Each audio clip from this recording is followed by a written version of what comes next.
This is Inside Indiana Business Radio for the afternoon of Thursday, January 5th, 2023. I'm Alex Brown.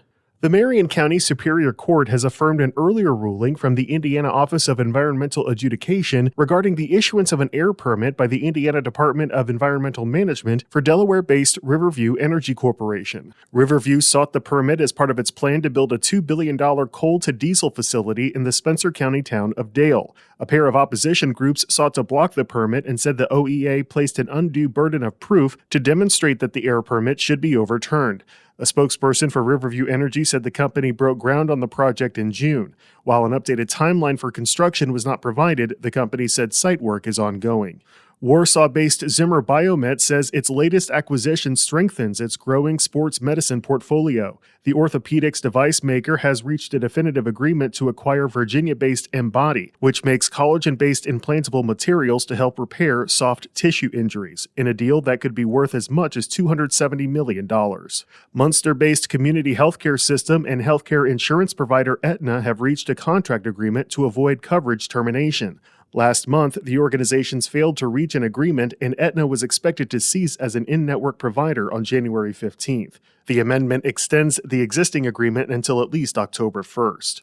From the number one source for Indiana business news, this is Inside Indiana Business Radio. Don't miss your chance to nominate a worthy business or community leader for IBJ's 40 Under 40 Awards. It's one of our most prestigious awards programs celebrating the accomplishments of leaders under the age of 40. We're on the lookout for people who have achieved a level of success that is rare at a young age. Who will be named to this year's class? We need your input. Learn more and submit your nomination by January 13th at ibj.com/nominations. Whether it's a new hire or a noteworthy promotion, IIB's Big Wigs and New Gigs serves as a platform to promote your team. Our revamped offering includes being featured on both the newly redesigned newsletter and at InsideIndianaBusiness.com. Subscribers to the Business News subscription save $10 off every listing. Plus, you can save $100 by bundling your submission to IIB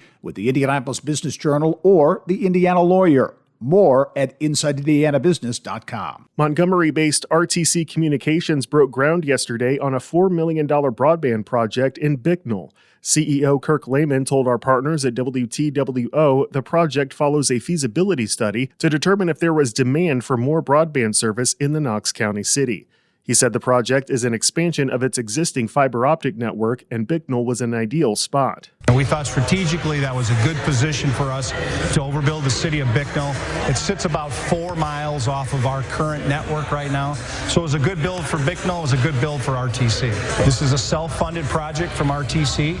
So we're going to be using $4 million of the co-op infrastructure capital to build this project. Bicknell Mayor Thomas Estabrook said the project will bring additional services to residents who may not currently have access. The project is set for completion in March.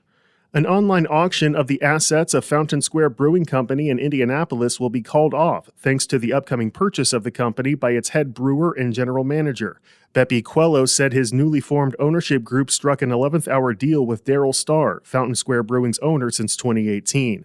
Starr, managing partner of Lafayette-based private investment firm Little Engine Ventures, previously told our partners at the IBJ that he scheduled a January 17th liquidation auction because he intends to focus on other business interests.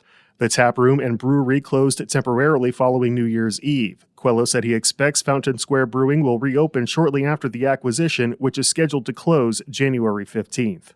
Governor Eric Holcomb's legislative agenda doubles down on economic development, including funding to buy land, close deals, and improve the state's workforce.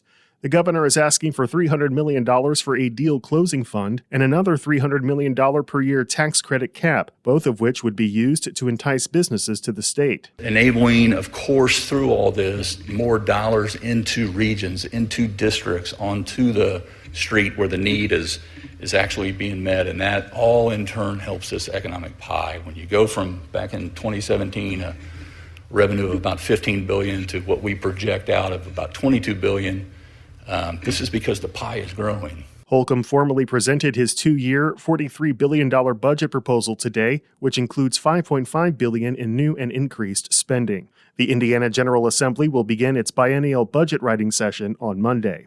Indianapolis Zoo CEO Rob Shoemaker is this week's guest on the Business and Beyond podcast with Gary Dick, presented by PNC, a weekly conversation with high-profile Hoosiers in business, sports, and entertainment, and beyond. Available now from your favorite podcast provider. I'm Alex Brown for Inside Indiana Business Radio on Demand.